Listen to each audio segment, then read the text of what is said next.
welcome back to another video in the WordPress for Beginners series by me, Laura at the Badass Business Mum. Today we are going to talk about setting up a coming soon page for your WordPress blog. So if you're just starting your blog and you're still working on the design and getting your blog post set up, and maybe you want to just set up a nice page for people to see that doesn't, so you don't have to show the sort of background workings of your blog. So it's going to be done with a free plugin, no coding or anything complicated. So if we just head first of all to install the plugin, so we go to plugins on the menu and then add new. And then when we get to add new, we will, in the search button here, we can search for the plugin. And the one I'm going to show you how to use is called CMP, which is Coming Soon and Maintenance Plugin, and it's by Nitio Themes. So that's that one. So to install that, we need to press Install Now, and then we can activate that. So when that's activated, you can now see we've got it listed here in our list of plugins. It's got the Coming Soon mode up here, so when we've actually set up our page, we can turn it on, back on. At the moment, it's off. And then to set it up, we come down to our menu down here and go to CMP settings, and we start off with content settings, and that will get everything set up. So I'll just show you how we're doing it. Right then, so this is the first page. As you can see, we've got all the different tabs along the top, and I'll show you what each one of those do. But first of all, we just start off with our general settings. So first of all, we've got options on how we set this up. So we can have a coming soon and landing page, maintenance mode, or redirect mode. But we're just going to keep this in the default coming soon and landing page mode because we want to set up a coming soon page. So then we can choose a theme as well.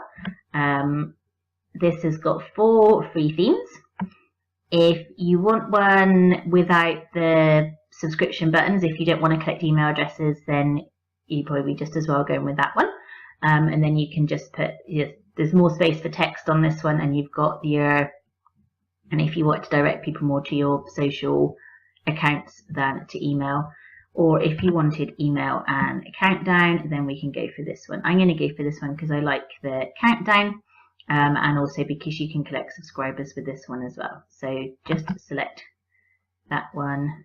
And then if you did want, it brings up information here as well about the features. So this is the different things we can do with it. So we can add a video to the background if we wanted. It's got the countdown timer, it's got the subscribe form. The only thing it hasn't got is the image slider background, which I don't want anyway. So to set this as the theme for our page, we just need to hit activate.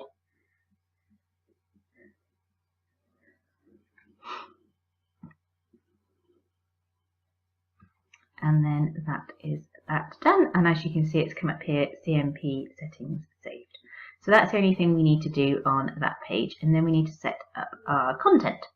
So the next one is this tab. So if we just go to global content, and then this one is where we set up our text and all 4 the extra bits and bobs on the front page.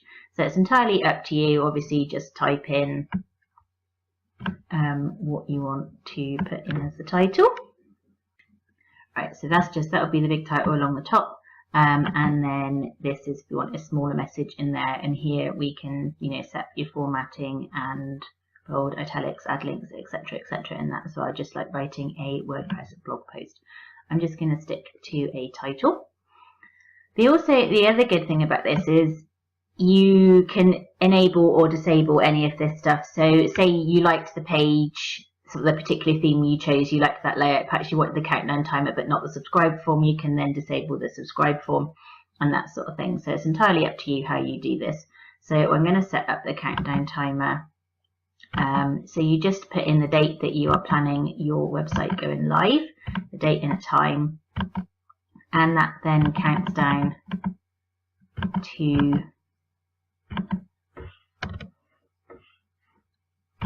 that time on the timer. And you can also set down an action for your countdown as well, so you can have no action. So when this runs out, that'll be it. It will just say on this page and it will say 0. You could redirect it to a different page or disable the plugin page. So on December the 1st, at this particular time, the plugin page would just be disabled and you would be able to access the blog. So that's a nice automatic change that can do for you as well. Right, subscribe forms. The default subscribe form collects email addresses to a CSV file. And while that may sound a bit complicated, it's actually not. A CSV file is incredibly easy to then upload to any email software provider that you decide to use. So if you haven't got your mailing list set up yet, if you haven't even decided who you want to use for your mailing list, but you're sort of thinking, well, I should be collecting some emails of people who are interested in my blog, this is a really, really great a great option for you, which is another reason why I liked this plugin was that you could do this and then immediately then export that CSV file just to any provider at all. You don't have to have, a lot of them worked with specific providers, but if your provider wasn't on that list, then you were a bit stuck. You can also use a third-party plugin, which uses shortcodes from the contact form plugins, or again, you can turn it off. So I'm just going to keep it on that because, like I said, I actually think a CSV file is really, really useful because you can then use that with anything. You can type in a message. This message will appear just above your subscription form, so you can type in a message there if you want, or you can just delete that. I'm just going to delete that because I've put in my main title a reason for anyone to subscribe. And this next one, you can choose your social media icons that you want to direct people to. So perhaps if your blog's new but you've got a Facebook page that you use or an Instagram account or whatever, you can then add your social media icons and your accounts on there to encourage people to follow you and get more information. And you can also choose to have it below the content, which will be bigger icons, or you can choose to have it down in the footer, which will be smaller icons. So again, if you decided you wanted to have more focus on directing people to your social accounts, perhaps you didn't want to collect subscribers, then you could disable the subscriber changes. You could disable your subscriber form and then have bigger social media icons instead. I'm going to keep mine as small.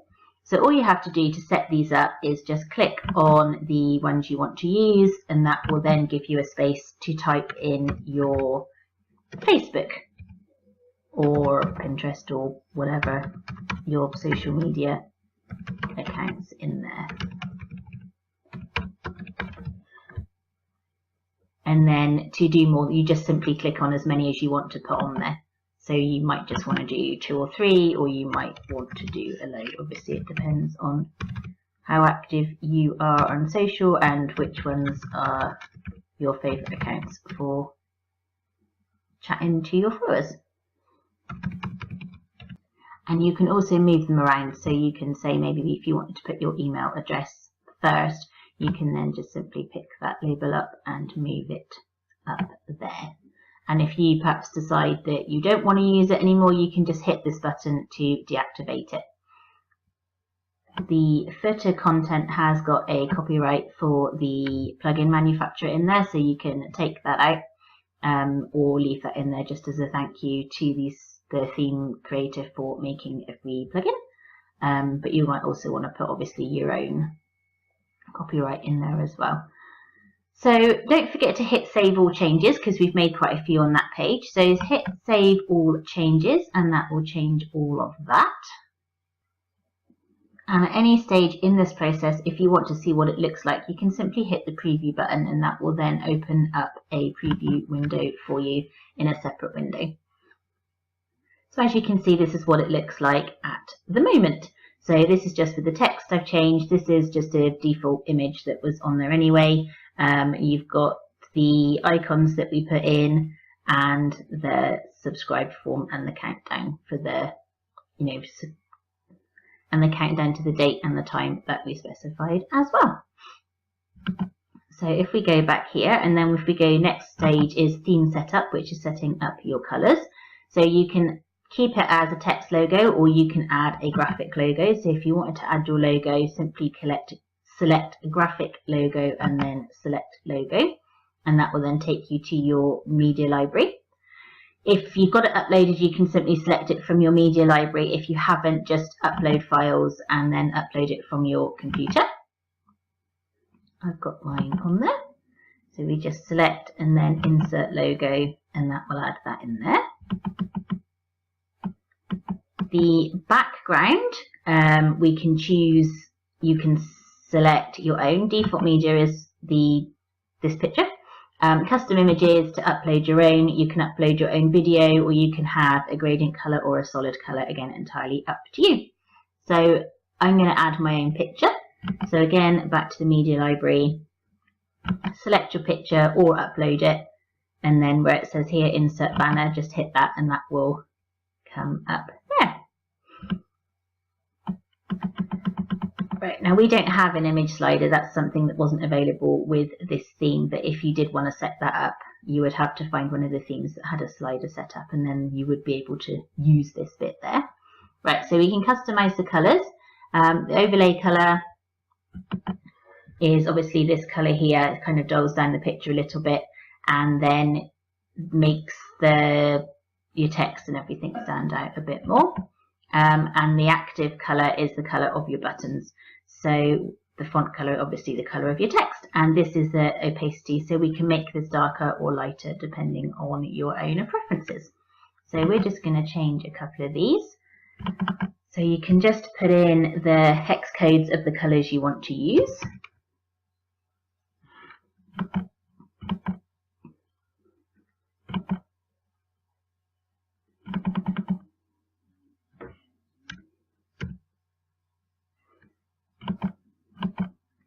So I've gone for the gold and the slightly darker brown colour, which is kind of a theme I've got going through this test website, through this test blog.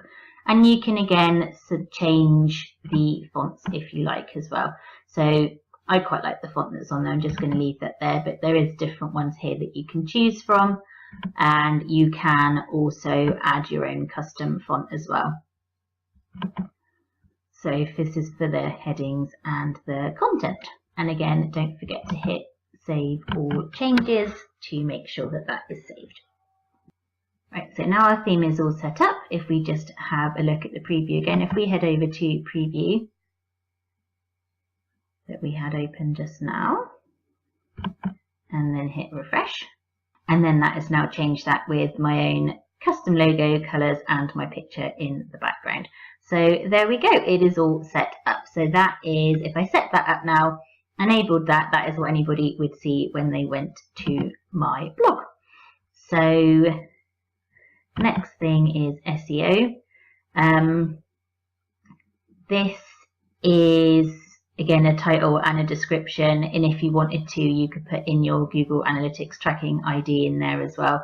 So you could track how many visitors had come to your landing page, and then of course you could then work out a conversion rate between your subscribers as well. Custom CSS, if you wanted to add any, so if you want to change any design things or add anything extra to that, and then the preview button there. So that is that all set up. I am quite happy with that. You know, I've got space there for people to sign up. I've got the timer on there, which I like. And again, I've just got my little social icons down there if anybody is interested and particularly looking for them. And the logo in the picture just makes it a bit more personal. So to turn it on, we simply head up here to coming soon mode and hit the on button, and that is now on. So if we go to visit this site,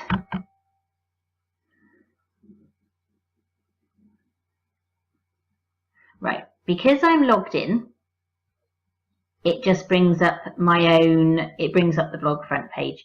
So, but to make sure it's working, if you just simply copy your blog URL and then open an incognito page. So if you go up to here to new incognito window in Chrome, and that opens this up, and you can then paste your blog address in there, hit return, and then that should bring up your landing page. There we go, it has. my landing page. So again, yeah, when you're logged into your WordPress, you'll actually see your blog as you can see it, but your visitors won't. So it's a good way just to test it's working, is just to use that incognito mode, just to make sure it is working properly and that your visitors will see the page you want them to see. So I hope that was helpful. I will link to the plugin in the description. If you've got any questions, as always, just ask in the comments and I will get back to you. And if you want to be notified when there's any more videos go up, any more WordPress videos or blogging videos, just hit subscribe and you will get a notification. Thanks very much for watching. Okay, bye.